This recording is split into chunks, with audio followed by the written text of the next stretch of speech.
Canada as well. And I just want to make this very brief because you have an abundant and amazing amount of speakers here today. So we will be recording this, so you'll be able to go ahead and watch this at a later date if you need to be. Please sit back and enjoy, but get also ready because you'll have the opportunity where you might be able to engage in the Q&A section. We'll be turning on the mics if there's time. But for the moment, let me introduce you to Ruda, our chairman, and I'll let you go on with your virtual event. Thank you very much. Hi, Ruda. Hi, Diana, and hello, everyone, and welcome to the second event hosted by the Canadian Business Council of Dubai's Technology Connect Group. One of our core missions over here at the CBC in Dubai is to help Canadians living in the UAE and Canadian alumni build relationships and knowledge in order to succeed in whatever it is that they're doing here in the UAE. And in order to move that objective forward, our goal this year has been to create opportunities for members in smaller groups that more align with their personal interests and specializations. And we've called this initiative Connect Groups. So if you hear the phrase CBC Connect, Technology Connect Group, that's what this is referring to. The Technology Connect Group at the CBC focuses in particular on Canadians operating in or who have an interest in learning about new technologies and learning about how to utilize new technologies within their business environments in order to gain a competitive edge. Leading our efforts and leading the Technology Connect Group is Rohit Gupta.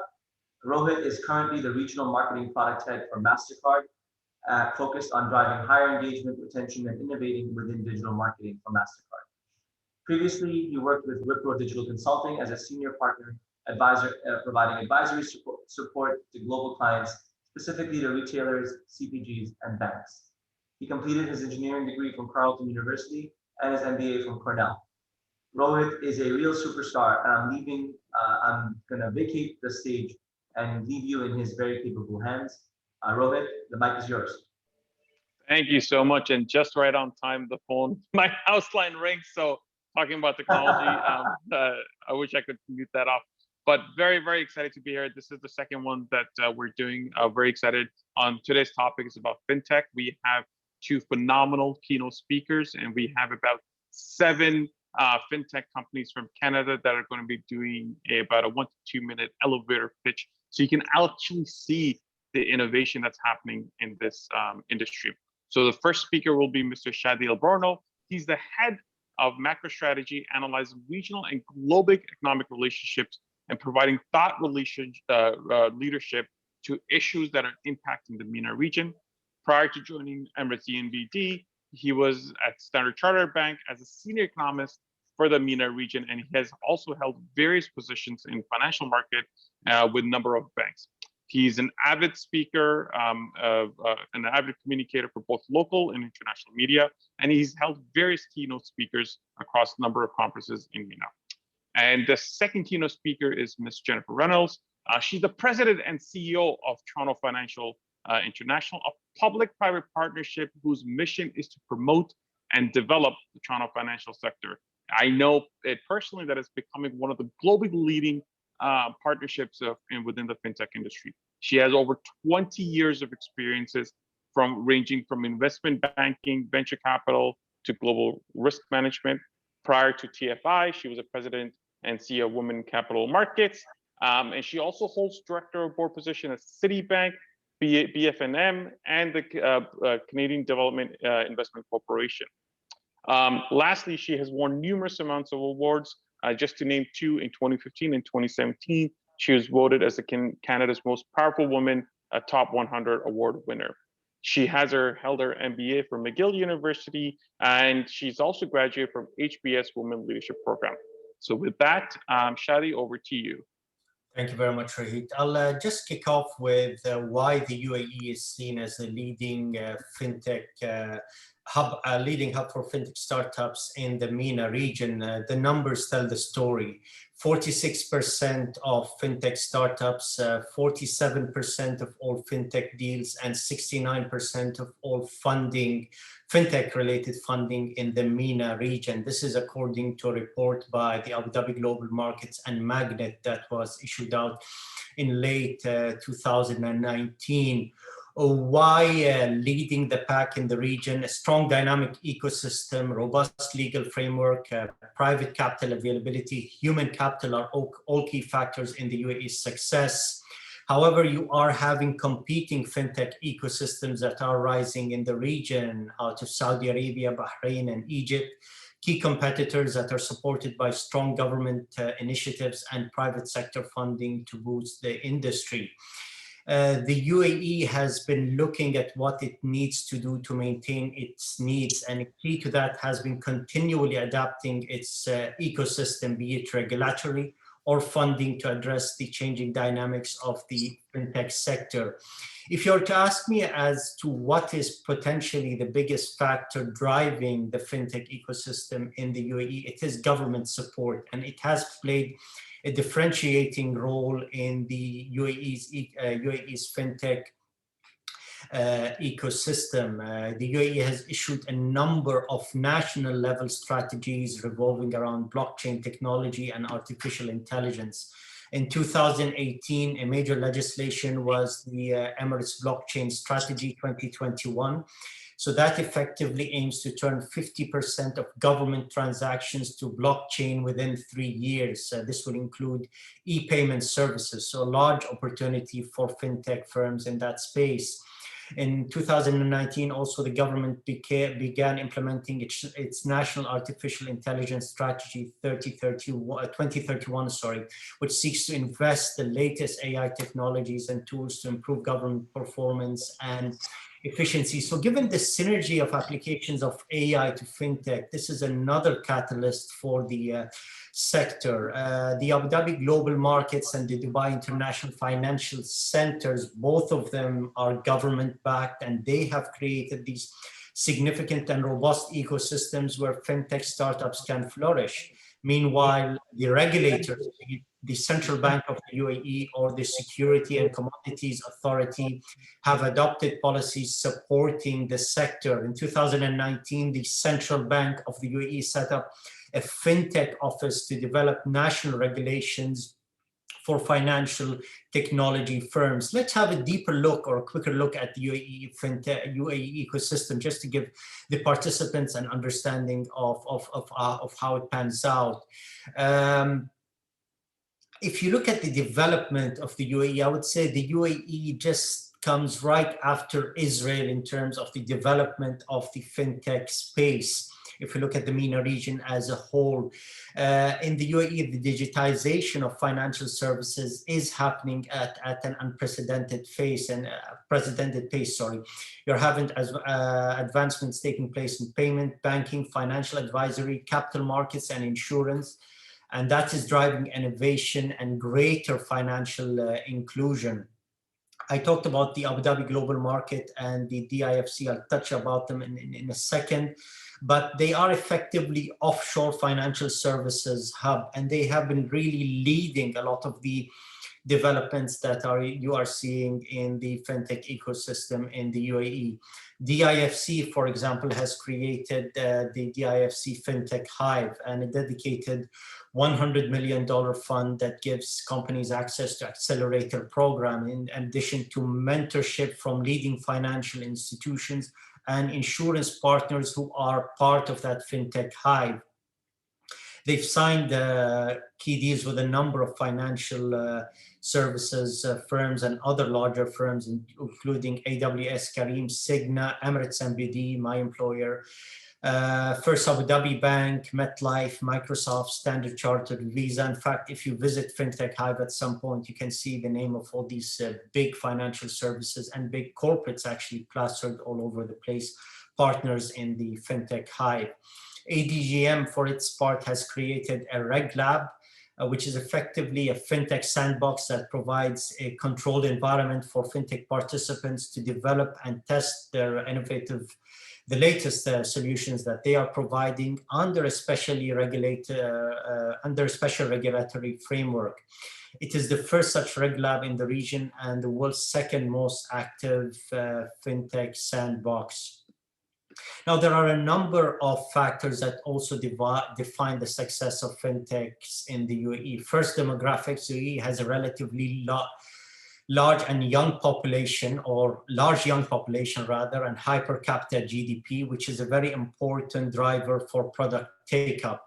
High internet penetration in the UAE, 99.2% of the population have access to the internet, and consumer attitudes, given the population is younger, is very much open to adapting fintech solutions. And both Abu Dhabi and Dubai have these regulatory sandboxes, which are allowing a lot of fintech companies to come here in the UAE and test their solutions in this controlled environment.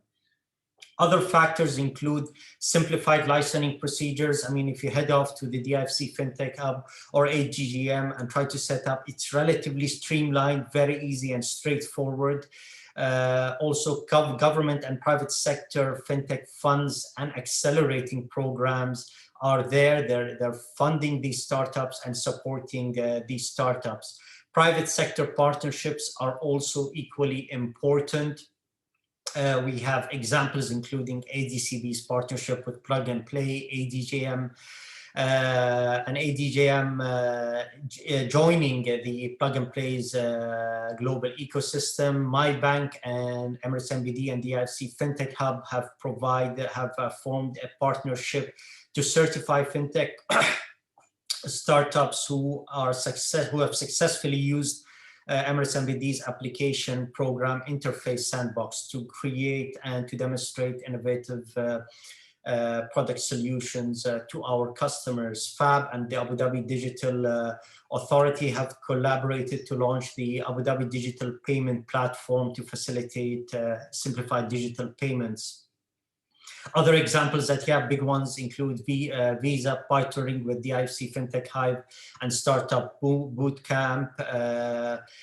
Visa has been expanding its Fintech Fast Track program here in the UAE. American Express launched its Corporate Accelerator program for Fintech startups here. Citibank had its Fintech MENA challenge just right before the COVID lockdowns. So a lot of these initiatives are keeping the environment for fintech and fintech providers extremely interesting. But it's not only the UAE that a lot of these fintech hives are serving, it's the wider MENA region. Now, if you look at the dynamics of the MENA region, quite impressive. You have a population of almost 500 million people. It's economically, culturally, politically diverse. And this diversity is reflected in the different stages of advancements of both traditional financial services and the development of new fintech industries across the region. More importantly is that the region has some of the world's most underbanked populations, so ample opportunity there for fintechs to come in and plug the gap where traditional financial services providers are not able to provide solutions. So governments actually across the region are starting to recognize the opportunities that fintechs bring. However, the challenge is that regulations across the region are across various stages of development, and authorities are trying to balance the need between protecting consumers, but also offering them access to financial services at lower fees, which fintechs will provide. If you look at models outside the UAE that are successful, Egypt, Bahrain, and Jordan have launched a number of initiatives locally to attract fintechs. And a lot of them really, and I'm not saying that being from the UAE, but are looking at the UAE example as being an excellent model for governments in the region to follow, simply because the UAE had a head start in that and has gone through the learning curve of some of the challenges. So overall, a very interesting story for fintechs in the region. And honestly, visiting some of the different fintech hives, such as the DIFC Fintech Hive, for example, in Dubai, the ADGM fintech entities that are based out of there, you can see the level of activity, the level of take-up, and the level of excitement actually about bringing solutions from the UAE to the wider region. Appetite is strong. You have this collectiveness of knowledge and collectiveness of excellence that is being built up around these. So cluster sectors continue to develop around fintech here, and it's overall one of the very bright stories for the UAE economy. That's it from my end, and I pass it over to our counterparts in Canada. Thank you, Shadi, so much. Really, really well thought about, and very exciting to see what's happening in UAE and especially in MENA. And being part of this region, we get to kind of experience that firsthand. So once I think there's going to be a lot of questions around what the government and how are they participating to accelerate fintechs, but at the same time, and you mentioned this, how are they safeguarding and protecting the consumer needs as well? So with that, thank you so much. With that, Jennifer, we'll pass it over to you for your intro and talk about TFI. Great, thank you. I'm just going to get my presentation up here. I will take you through a few slides there.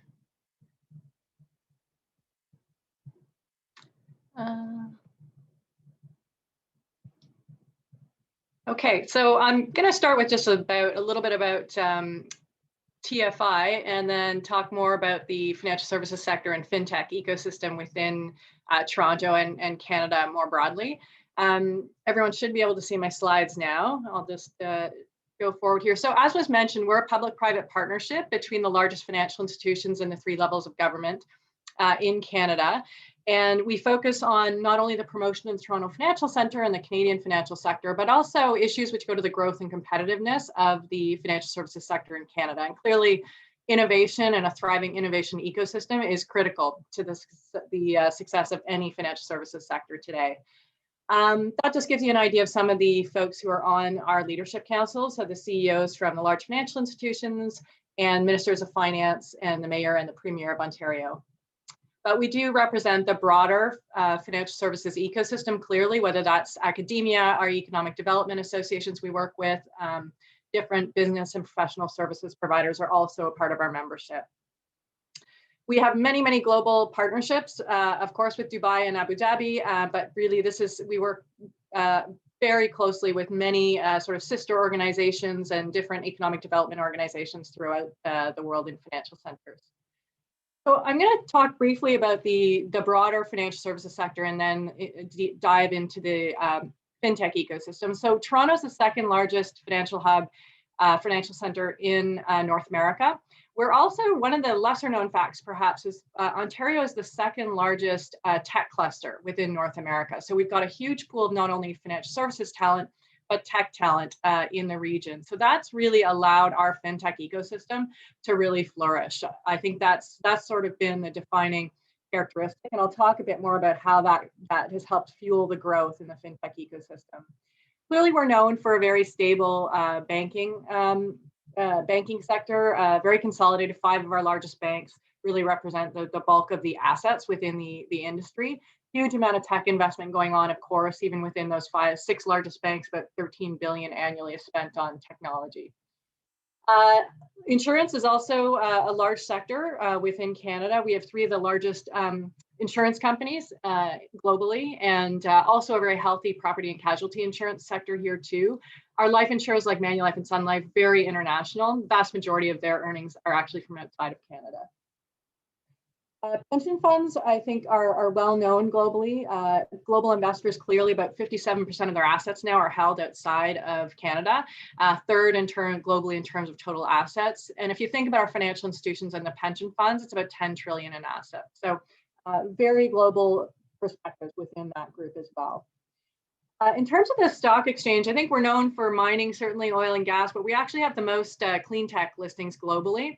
And also have a big focus on attracting international listings. So the TMX is out there regularly trying to attract different companies to the exchange and has a particular focus on innovation listings right now. So now I'll jump into the fintech ecosystem. About 1,200 fintechs is the latest number across Canada, wide variety of areas. I know you can't read those logos there, but it's all to show that there is a wide variety of diversity within the fintech ecosystem as well in terms of areas of focus. If you think about total global fintech investment, Canada's in the top 10, clearly behind the US and China and the UK at much larger amounts, but we've seen a lot of growth off of a smaller base, granted, but we've actually got the highest growth rate over the last 10 years or so in terms of fintech investment. So that's obviously helping to fuel some of that growth. And we also have Toronto itself has the densest cluster of AI startups in the world. And I'm going to talk a little bit more about our AI talent as well. Very strong partnerships, I would say, between the incumbents and the incubators and accelerators within the region. So they really are supportive of growing that pool of talent within the accelerators and incubators. We see regular collaborations between the big institutions in Canada and the fintech ecosystem. That certainly is a part of their strategy when they think about their own innovation strategy.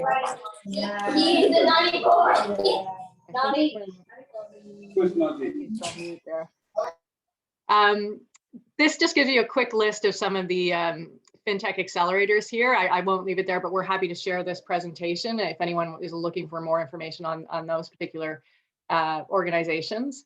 And then if we think about technology trends, AI is certainly something I think we have become quite known for in Canada and in the Toronto region as well. Canada's AI sector is ranked 4th globally now. So tremendous job growth as well. We also have produced the most AI patents among the G7 nations. So the research has really fueled initially a lot of the activity there. Jeffrey Hinton, who is quite well known, is in the Toronto region at the Vector Institute. Many researchers have been attracted to what's happening here in the Toronto region. So we've seen tremendous growth there and quite a bit of government support as well. And that's attracted, large global players to put their development centers, their AI development centers in the area. So there's a few names on the page there, but we're really seeing a lot of activity. Microsoft just made an announcement yesterday around increasing their development hub here as well. So that's certainly fueling growth. It's helping out the fintech ecosystem, of course, as well. Well, we'll go through these three. Clearly, these are 3 areas you see, in particular, blockchain and cybersecurity in every financial center. We're clearly have a huge focus in both those areas, as do most financial centers. Cybersecurity in particular, I would say, is a very area of strength. And quantum, there's been quite a bit of investment, actually, more so in an area we call the Waterloo-Kitchener region. But we certainly have had a huge amount of investment, and I'm sure we'll see more activity from a commercial perspective going forward in that area. In terms of the talent pool, I've mentioned earlier on in the presentation, just having that tremendous tech pool of talent along with financial services and a highly educated workforce as well. If you think about OECD countries, we stack up pretty well when it comes to post-secondary education, and that certainly is an asset to the industry. We also clearly in Canada, immigration is no doubt a part of our economic strategy. And so we have a global skills strategy, which has created a way for a fast track, essentially, for people to come into the country who have the right skill sets that we're looking for. It's a 2-week application process. That's been working very well to attract some great talent to Canada too. In terms of the overall cost situation, in terms of infrastructure, very strong infrastructure here in Canada. In terms of cost, very competitive, strong labor pool, educated, as I was mentioning. Cost per workstation, very competitive when you think about other financial centers globally. You can see here how we rank relative to some other key financial centers. The policy and government environment, I would say, is very encouraging right now. We have been a bit slower to open banking. COVID has slowed that down, unfortunately, but that is moving forward. The government has a task force working on how we're going to actually implement that in Canada. We also have a modernization of our payment system, which is happening right now. We also have a regulatory sandbox for fintechs too, and we've seen the federal government recently do some changes to the regulation to make it easier to facilitate partnerships between the incumbents and fintechs. So I'll leave it with my last slide, just a couple of stats for you on Canada and Toronto. Very welcoming to immigration. As I said, it's part of our economic strategy. 51% of the people living in Toronto actually were born outside of Canada. And the number that we have up there, it's over the next 3 years, Canada's looking to attract 1.2 million in new immigrants to the country. So that clearly we're hoping to attract some great tech talent and some great fintech talent among those numbers. So I'll leave it at that. Obviously open any questions that we can circulate the presentation, and Sarah and I are open for any questions that might follow on after today's discussion. So thank you very much. Thank you so much, Jennifer. Really great conversation. And last month we had the AI folks from Toronto talk about all the great work they're doing in AI. And now we get to see the application of that, and really the kind of the ecosystem that has been being built, not just in Canada, but as you mentioned, it's at a global scale, and how Canada is impacting at a global scale. So very, very informative. Thank you so much. So with that, we're going to go kind of in a little bit of a Shark's Tank pitch style. We'll get our delegates to kind of do 1 to 2 minute elevator pitch, talk about what their technology is, talk about their organization, and kind of give us the innovation that they're working on. There are 7 delegates that are going to be presenting today. We'll kick it off with Mohammed from Menzel. Thanks very much, Rohit, and good morning, everyone here in Canada, and good afternoon, a good early evening to everyone in the UAE. My name is Mohammed Swaf. I'm co-founder of Menzel. We're the only Islamic fintech here in Canada. We are actually a manufacturer and distributor of halal certified financial solutions that include halal mortgages, our very own halal fixed income investment fund, that is listed on one of the Toronto exchanges here, i.e. the Neo Connect. And we also have a partnership with Koho, where we've launched the very first halal prepaid Visa card program. There are currently 1.6 million Muslims here in Canada, growing to about 3 million over the next 10 years, mainly due to immigration and, of course, a larger than average household or birth rate. And not only is this the fastest growing demographic, but it'll also make it the second largest religious base after Catholicism by 2030. We have double the national average when it comes to post-secondary education, household income, and one of the lowest debts on the books. But of course, we have the lowest participation rates when it comes to home ownership, as well as capital markets participation. And this is completely due to a lack of products. It's not due to their own household balance sheets. And so Menzel has created a fully digital platform that is available across Canada to allow for this community and population to feel financially included for once. It is a highly underbanked population, and our products facilitate that gap. That's what we do, and we're hoping to obviously expand not only our product shelf, but our geographical footprint, and hoping that UAE can participate in that. Thank you very much. Thank you so much, Mohammed. Very interesting how you found a niche and you found a product and products for that niche, not just in the current market space, but also how it's going to grow. It's a very, very interesting product and mission that you have. Next up is Larry and Elizabeth from Blue Rush. Hi, everyone, and honored to be here. Thank you so much. I'm Larry Lubin. I'm co-founder of Blue Rush, and with me is Elizabeth Chat. We're going to tell you about Blue Rush, specifically in the video. A key problem today is engagement. When we think of messaging and trying to reach people and trying to get people to pay attention, they're not. We're distracted. We have an infinite amount of possibilities, emails, social messages, and everything. We're not paying attention. The format which is gaining the most traction in terms of engagement is video. So our platform is called Into Video. It's a video engagement platform that allows you to personalize the messages, the notifications, and everything that's sent to customers on the journey, from acquisition to onboarding, to retaining, to statements, really to anything. Think of the credit card side, anything in financial services. Now, we used to think of video as something more for video producers, something that can't be templated. What we did is we began with use cases which demonstrated that if a person watched a personalized video, which was data-driven, they would get higher engagement. You'd acquire them faster, and that you could cross-sell them. So we developed the ability of a plugin that we can hand off to video producers where they can integrate data right into it. We also think of what you can do with AI in terms of having the right message, changing the image based on third-party data or any data you know about the customer. We can change the pictures and the words and really anything. The best way to really experience into video is to do that. We don't have time to do that with the 2 minutes that I have, but I urge you all to look at it and consider the possibilities. Right now, we're using Zoom, we're using Teams because video works. It's a lot more effective than just listening to voices. The same is true for video messaging.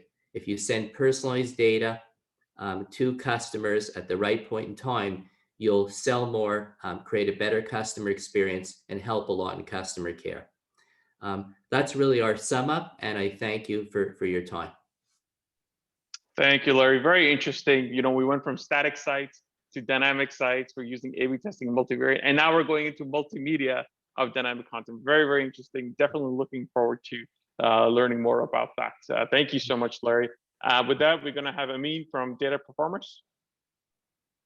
Thanks, Rohit. Hi, everyone. Do you hear me?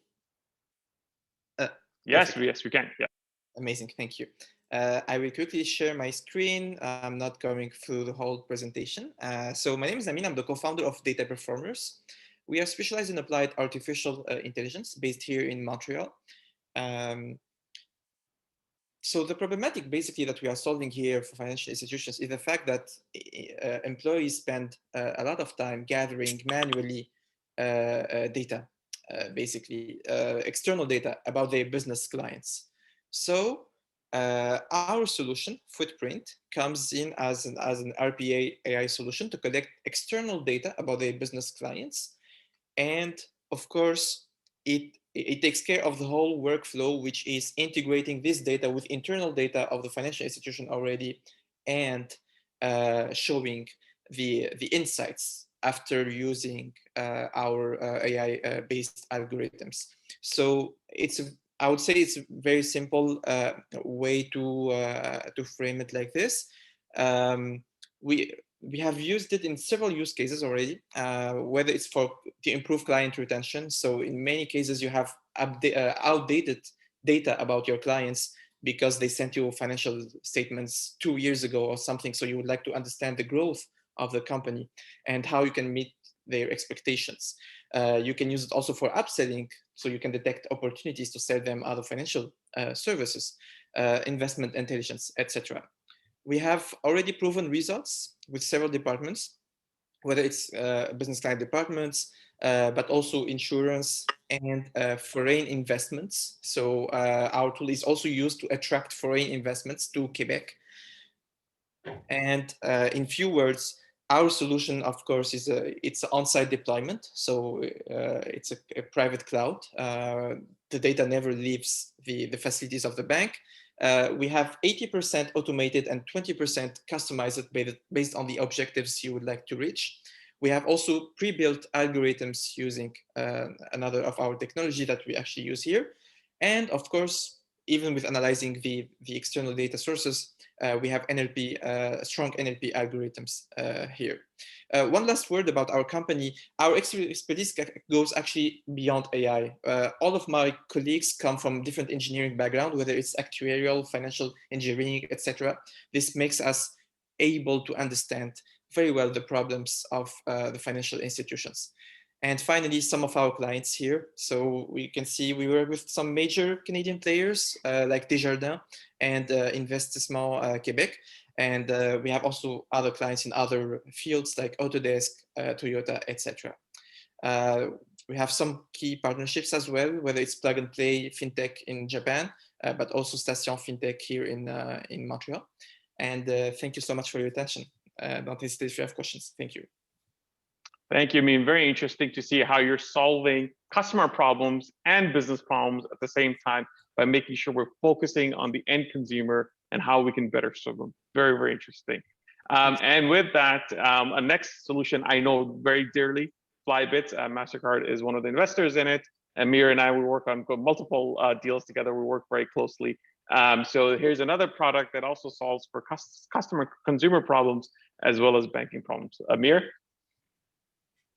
Thanks, thanks, Rohit. Thanks for the introduction. Hi, everyone. My name is Amir Yazdanpana. I'm Managing Director for Flybit for the Middle East and Africa region. I'm actually maybe a little step ahead of everybody else at this point. Let me just share my screen. So I am based in Dubai. So I've taken advantage of all the great discussions that was being mentioned. We actually have registered our legal entity here in DIFC and taken advantage of the facilities and the opportunities kind of being part of the ecosystem. So what we do as Flybits, we enable financial providers, service providers such as banks, telcos that are coming into the payment world, to service their customers in the digital channel, in the mobile banking, in website, service the customer in a personalized and engaging manner. What that means is that one application that they have will behave differently on who the person is, delivering the right messages at the right time. You can imagine like Netflix, what you should watch next, what your peers have watched next, helping the consumers, reducing the spam that they get. And I always use, when I started developing the market for Flybits, I always use that example with banks. Like, I got 20 SMSs and 19 of them, if not all 20, were not relevant. You're just sending me this, and I just opened a bank account, telling me to come and buy a Mercedes for 400,000 dirham. I haven't deposited money. So that's what Flybits does, is enabling financial institutions to deliver personalized engagement. So some of the, actually, Larry and I met in this forum, so I'm very thankful for this. I think the kind of stuff that they do, video, there could be a potential partnership between our companies that we're looking at. And being in the region also has been helpful with working with companies like MasterCard. Got to meet Rohit because it's the same time zone, understanding the customers. And just to close out, I think being in UAE has helped with building a base. We already have a couple of UAE banks, number one, number two, launching pilots with us, bank in Egypt, a few banks in Western Africa that are going to be signing in the next 2-3 months. So we have taken full advantage of UAE, as well as our partnership with partners like MasterCard. Thank you so much, Amir. And you're kind of sensing the theme now. We're talking about personalization. We're talking about relevancy. I think it was very famous saying that data is the new oil, but relevancy and personalization is the new gold. I think you'll see a lot of these startups are really focusing on that. So thank you so much, Amir. With that, Ash from iComply. Good morning. Yes, thank you so much. Let me just share my screen quickly here. So iComply is still loading, apparently. So iComply is a global compliance software provider based in Vancouver, BC, Canada. We help companies reduce their AML spend, processing time, and data privacy risk. We're the world's first KYC and AML biometric identity access management platform that offers a turnkey solution for end-to-end KYC lifecycle management. So KYC, or Know Your Customer, is an essential but painful process for financial and professional service providers in order to ensure proper due diligence and risk mitigation. But this process is time-consuming and costly. Some firms estimate they spend up to 8 weeks and more than 15% of their gross revenues annually on KYC and AML risk screening, up to 8 weeks per natural person or legal entity. iComply aims to help companies digitize their back office compliance workflows in order to scale effectively and securely. What makes iComply unique, though? Our platform is known as iComply KYC, and it leverages both AI and edge computing to gather, authenticate, and encrypt a user's data directly on their device before it leaves their device for the remainder of the compliance workflows. No coding experience required. Our portals can be easily embedded into your workflows in less than a day. Using iComply's modular solution, companies can reduce their costs, their data security and privacy risks, as well as setup and processing times. We serve a wide range of industries, including government, banking and credit unions, legal, accounting, insurance, e-health, and corporate and professional services. We also have built up a global network of partners to support our clients with a wide range of services that support them in their endeavors to scale and grow. Our team is really grateful to participate in this year's virtual FinTech Trade Mission. This has been a really, really exciting opportunity, and we're thrilled to connect with innovative business leaders in the MENA region for any demos or questions. Thank you so much for your time. Really appreciate it. Thank you so much, Ash. And I can tell you, especially in MEA, KYC is a big problem. You can probably just appreciate the landscape. And I think Shadi mentioned there's about over 500 million just in MENA, and understanding and trying to bring them all on board to the digital banking is a big problem. So thank you so much for solving that. With that, Jonathan from Enetco. Good morning. Can everyone hear me okay? Yeah, all good. Perfect. I'm John Ricci. I'm the COO of Enetco. I want to just tell you about the problems that we're addressing. We're currently deployed in over 35 countries, and we work with banks, payment processors, major credit card companies such as American Express and Discover Cards to provide real-time visibility into the payment network. So as we've heard, there's been a significant digitization of the payment space. As that's gone on, there's been a significant increase, obviously, within fraud, real-time payment fraud. And what we do is, whether the transaction starts with tapping your credit card at a payment terminal or buying something online, we map out that payment journey from end to end. And we are able to decode every single payment protocol in real time and then correlate that into a single transaction of record and provide that to our customers in a real-time basis. So in under 10 milliseconds, you can identify, is the transaction that you're trying to authorize a fraudulent transaction? Does it deviate? Is there anything abnormal about that? And so we're actually able to, we're the only solution to be able to prevent man-in-the-middle attacks where malware steps in during that payment journey and authorizes it fraudulently. So we are a real-time solution to prevent, again, significant fraud losses, but then also there's a significant operational element to our solution because of the fact that we know what a payment journey should look like. In the event that something deviates from that, we can identify and isolate the actual operational issue that's causing the transaction failure 75% faster than incumbent solutions. Given that we have a huge amount of information that we can provide to our customers about every single payment transaction, we really have a great understanding about customer profitability as well as channel profitability to better understand how can you manage your customer journey. One of the significant advantages that you get with Enetco Insight is that we're able to detect payment fraud and stop that in milliseconds, but also there's the regulatory compliance of being able to independently audit every single end-to-end transaction without any latency. That's one of the key differentiators of our solution is we provide zero latency on our core banking systems or any of the applications of our customers. So from a increased operational efficiency perspective, increased transactional completion rates, as well as the ability to prevent and detect fraud in real time. That's where we play, and we've had some great success in Middle East and Northern Africa, and look to continue to develop those relationships. Thank you very much. Thank you so much, John. And I'm not surprised that you've had success here. Obviously, as this region accelerates both on the retail side and on the banking side for the digital transformation, obviously fraud management or defraud, making sure that no one, the fraud alerts are being kept is very, very critical. Thank you so much for that. So with that, Matt and Monica from the AML shop. Hi, hello everyone. Really grateful to be here.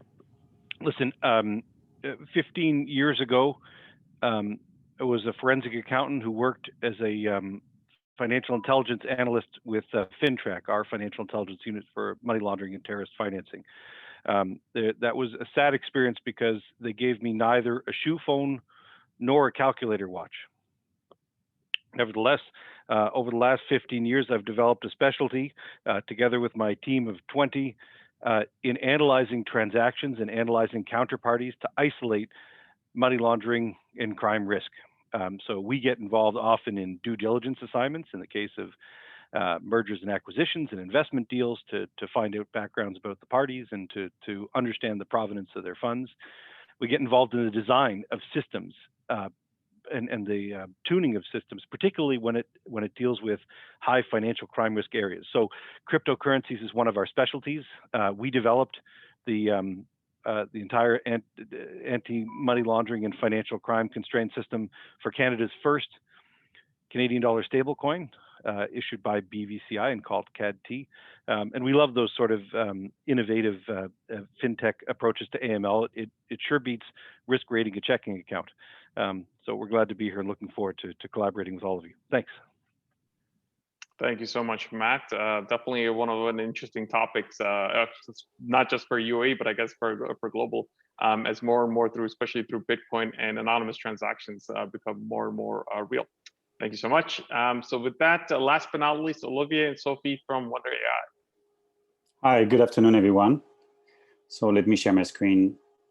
So we're a team based out of Toronto with an expertise in alternative assets. And we're currently deployed in 7 different countries across the US and Europe. So the first alternative assets that we've been focusing on is art assets. It's a growing asset class worth more than $2 trillion that is currently being overbooked, undersold, illiquid, and misinsured and mismanaged. And it represents 10% of the wealth of high net worth clients across the world. So the technology we built really has the capability to understand why and when those trillions of dollars of art assets change in value, with tremendous implication for the financial industry. The first one is around insurance. The insurance industry for this asset class is suffering from outdated policies, 99% of them being inadequate because based on inadequate value. So we offer a turnkey solution that detects change in value automatically and helps the insurance to really optimize the insurance to value and the policy. For wealth management, really the focus is on the high net worth individuals who, for most of them, have an interest on art or have art collections. What we offer is a turnkey solution to monitor the quality of the collections, manage the risk on the collection, and helps protect the wealth, but especially leverage around lending and de-risking activities. The interface that we offer is highly modular. We offer also the service through API. And our team is coming from MIT and University of Toronto, both 2 big centers around AI. And currently, we're also serving the solutions through Deloitte in Europe and soon in the Middle East. Thank you. Thank you so much. And it's a very relevant topic, especially now with all the talk about NFT. So it's very, very interesting to kind of see what we're doing for physical art as well. Well, thank you so much, everyone. I know there was a kind of a quick elevator pitch. We're very excited to see all the various topics from security, for relevancy, for personalization, and even art, and as to how we protect our assets. With that, Diana, do we want to open up the Zoom for everyone? So if there are any questions, I know I have a couple, but I don't know if any of the attendees had any questions or if there were any questions on chat. Well, first of all, of course, thank you so much to everyone, Jennifer and everyone, and Shadi and everyone, all our delegates for being out there. There might be a few questions on the chat. Why don't you start with your questions there?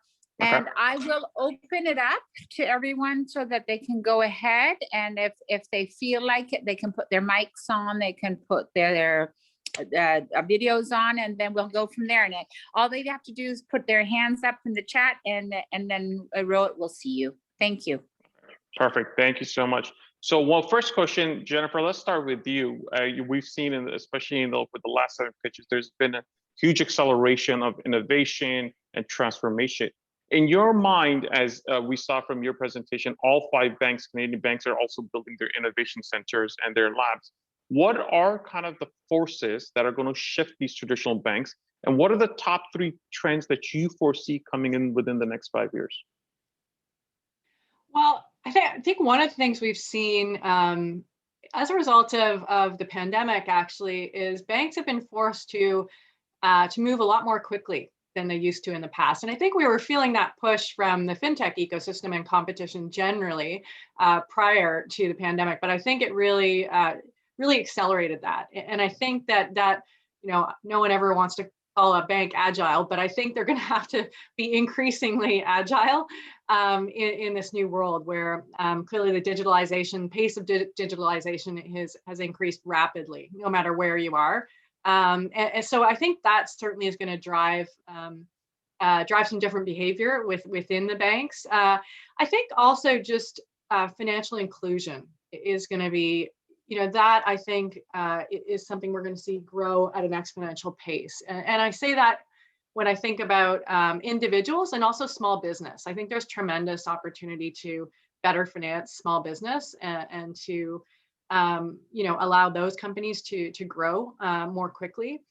And I guess the other thing I would mention is just, I think that in terms of sort of financial acumen or financial education of the average person, I think that that's actually growing, which is an excellent thing. And I think that banks and fintechs can help to make sure that that continues. So I think that trend is one that we'll see hopefully accelerate, because clearly that benefits everyone, no matter where you are. Thank you so much. Thank you so much. And Shadi, related to that, Jennifer mentioned about financial inclusion. If you think about MENA, that's one of our biggest challenge. How do we include all the various, you mentioned of half a billion people we need to get on these platforms. What are the top 3 trends or challenges you see for this financial inclusion, especially within the MENA region? Well, remittances probably tops the list of technologies that we're seeing a lot of fintechs try to provide solutions to. Payments is another area that is quite hot. And the third one, interestingly, are the opportunities for people to open up bank accounts without the availability of banks, effectively skiving us guys off and providing the solutions for people who do not have the sufficient minimum deposits needed to open up a bank account. And in fact, you have startups across all these different phases. These are just 3 elements right off the top of my head in terms of importance, but all of them really relate to financial inclusion. Remember, the region has a very transient population. So you have people moving out to the Gulf, for example, to work, sending money back home. So solutions for remittances are quite important. Solutions for payments are equally important across the region. There are blocks within the wider MENA region that still don't have the level of wired connectivity to have bricks and mortars banks in place in sufficient mass to cover the populations. But they do have connections to mobile telephones, right? So what are the solutions you can provide to these populations living on the fringes of the geographies of certain countries? It's really about providing solutions that fill gaps. So this is where when I talk to fintech, when I talk to the fintech industry, this is what I really tell people to focus on. Where are the gaps that we have in the region? And there are very significant gaps specifically in the MENA region, especially in terms of coverage. I'll be very honest, for large traditional banks, the financial logic to cover some of these gaps does not make a lot of sense. But it does make sense for smaller players and smaller partners to come in and fill these gaps where they can. Thank you so much, Shadi. Thank you so much. Any questions from the audience before I ask a couple of other questions? Does anybody want to chime in? I'll actually open. I have a question for, this is a sort of a general interest question from the perspective of someone living in the UAE. And I'll open it up to all of the delegates. In your conversations with businesses in the UAE and with financial institutions in the UAE, is there anything that struck you? What surprised you the most in your conversations and your dealings with companies and fintechs in the Middle East? And I'll leave it to anyone to jump in on the question.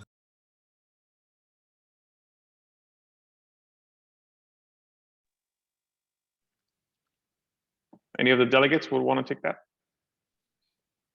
The first one that comes to mind, Ashley here from I Comply. The first one that comes to mind is that there's to date no federally applicable data protection law that covers the UAE, but most people follow GDPR standards. And a lot of people are just keeping their eye open or their eye out for any information regarding personal data protection and security, storage, that type of thing. I think that's the biggest thing from our client's perspective. So it's a very valid point. If you don't mind, Ruda, I can tip in on that. Yes, please do. Yeah. We look at the landscape of announcements that we've been having in the UAE over the past couple of months. There's been significant number of announcements, everything from opening up visas to opening up the potential for citizenship to developing a manufacturing footprint for the UAE over the next 10 years. But I think the next scope of focus will be really on legislation and policies such as you mentioned in terms of protecting data, protecting the rights of investors. I think the next wave of announcements that you're potentially going to see from the UAE will really focus on building up legislation in line with a lot of the development objectives that the government has been setting forward. It is equally important, and they work concurrently. Thank you, Shadi. And maybe it's a question for Ash from iComply or anyone else that's really dealing with data from an AI perspective. How do you think, or what kind of products are you guys building to ensure that the fintechs are going to avoid the data bias? And we've seen a lot from big tech companies talk about data bias and how data is creating some biases. And as Shadi mentioned, you know, we have 500 million people that we need to onboard, that we need to bring onto the platform. How do we ensure that there's no data bias in the systems and the technologies and the solutions that we're building? Again, open to all delegates who want to take that. I'd love to take the first crack at this, actually, because this is something that we recently discussed internally in terms of making technology more inclusive, is making sure that the compliance thresholds for our liveness technology, which is unique to iComply, but biometric identification of a real person and the real document, is making sure that the compliance thresholds don't automatically exclude people that have darker skin or that maybe don't have access to high-tech technology or sophisticated technology, because some people in underserved markets are using something like a flip phone. So their technology isn't the same as like an iPhone 12 Pro or Samsung Galaxy 20, that type of thing. So already factoring that into the conversations that we're having with the development team and the customers that are using the software initially is just making that more inclusive and making it more human and not excluding people based on a lot of those biases that you do see in technology. Okay, thank you. We do have a question on the chat from David. David, I'll ask this on your behalf. I'm curious as to what your respective companies are looking to achieve in the UAE market. So I guess this is a question for all delegates. Are you looking for customers, investors, a new place to base your international operations? So for all the delegates, what are you looking to achieve within the UAE market? Feel free to go ahead. Who wants to go first? Go ahead, man. I can go first. Sure. Yeah. So I think from Menzel's perspective, for us, it would be more on the investor front, as well as potentially setting up operations in the UAE. My executive team and I were just recently in the UAE, and we were actually surprised to hear that from Islamic finance perspective, especially when it comes to startups, there isn't that real transparency or clarity with respect to Sharia compliance. And I think that's definitely something that Menzel has or prides itself in, is that we have all levels of Sharia governance, external and internal, as part of our organization. And so I think this is something that we could potentially export into the region and to kind of enable that trust, because you know the trust is already there with the big Islamic banks, you know, the DIBs, the ADIBs of the world. But from a fintech perspective, there seems to be you know, not as much transparency there. And so even with DIEDC, which is the Dubai Islamic Economy Development Center, you know, they have a joint, I guess, you know, partnership with DIFC to enable that. So, you know, being able to find, you know, a hub to base ourselves within the region, as well as potential investors to expand what we're doing over here on this side of the ocean, but as well locally there as well. Thank you. Thank you. Thank you. Thank you, Mohammed. Anyone else would like to take a crack at that? No? Okay. So Ruth and Diana, we're at the top of the hour. I'll hand it back to you. So first of all, thank you to everyone for taking the time to come and join us today. I hope that you found this session enlightening. I certainly did. And I say that from both the perspective of a business owner looking at you know, other business owners looking to expand their business, and from a completely non-financial observer. Fintech is an often hyped sector, and it's an area about which there's a lot of conversation, but it's something about which I think the listeners doesn't know a whole lot about. And I appreciated all of your insights. With that, to all of our attendees, thank you for taking the time. Please join us for our next Technology Connect Group event which will be focusing on the use of virtual reality and augmented reality, with a particular focus on the retail space. And we will be targeting to host that event towards the latter half of the month of April.